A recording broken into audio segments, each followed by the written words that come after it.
Lənkəranın simvollarından biri olan dairəvi qala təmir ediləcək. 3 əsr yaşı olan abidənin tavanı bir neçə il əvvəl çökəndə divarları da zədələnib. O vaxtdan həm sakinlər, həm də turistlər qalanın təmirini, qapılarının yenidən açılmasını gözləyirlər. Təxminən 100 il zindan kimi də istifadə edilən və məhbusların arasında Stalinin də olduğu deyilən qalanın tarixi növbəti süjetdə.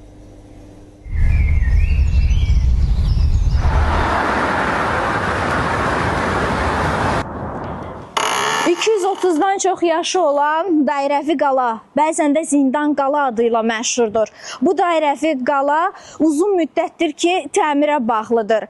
Yerli və xarici turistlər yalnız bu qalanın ətrafında fotoşəkil çəkmək, ətraflı məlumatlar əldə etməklə kifayətlənirlər. 2015-ci ildə güclü qar uçqunu zamanı qalanın dam örtüyü çökmüşdü, qəzalı vəziyyətə düşmüşdü. Amma gördüyünüz kimi qalanın dam örtüyü bərpa olundu ki, sızmaların qarşısını alsın. Çünki hətta divarlarına da zədə vermişdi və bir çox kərpiclər uçulub dağılmışdı. O səbəbdən dam örtüyü yenisi ilə əvəz olundu və bərpa üçün hazırlandı. Bu səbəbdən içəridə təhlükə yaranmasın deyənə gələcək turistlərimiz üçün, qonaqlar üçün qalanın divarları, qapıları hələ ki bağlıdır.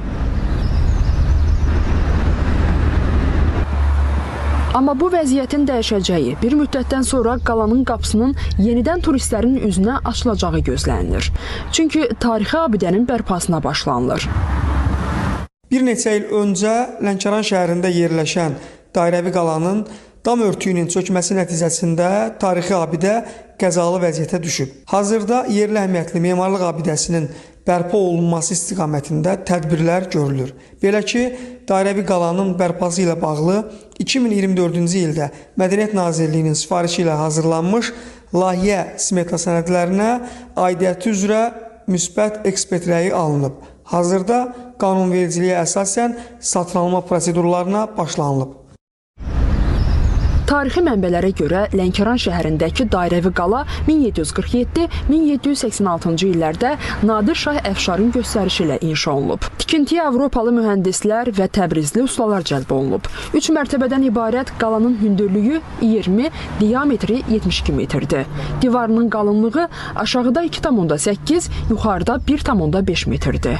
Dairəvi qala Lənkəranın müdafiə qalalarından biri olub.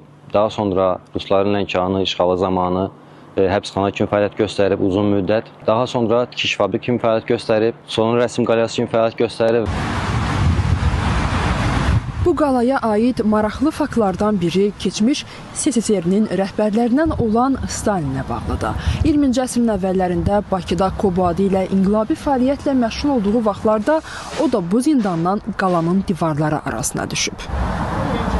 Yosif Stalin poçt qatarını qarət etdiyinə görə həbs olunmuşdur və 1903-4-cü illərdə həmin qalada zindan həyatı yaşamışdır, amma sonradan yoldaşlarının dəstəyi ilə həbsxanadan qaçmışdır. Ümumilikdə bura 140 nəfər dustaq üçün nəzərdə tutulmuşdu, lakin vaxt olub ki, yəni tarixin elə vaxtları olub ki, orada 310 nəfərə qədər də dustaq saxlanılmışdı. Dairəvi qala tarix və memarlıq baxımından unikal abidədir. Ona görə Lənkərana gələn hər bir turist bu qalanı görmək, qapısından içəri keçmək istəyir.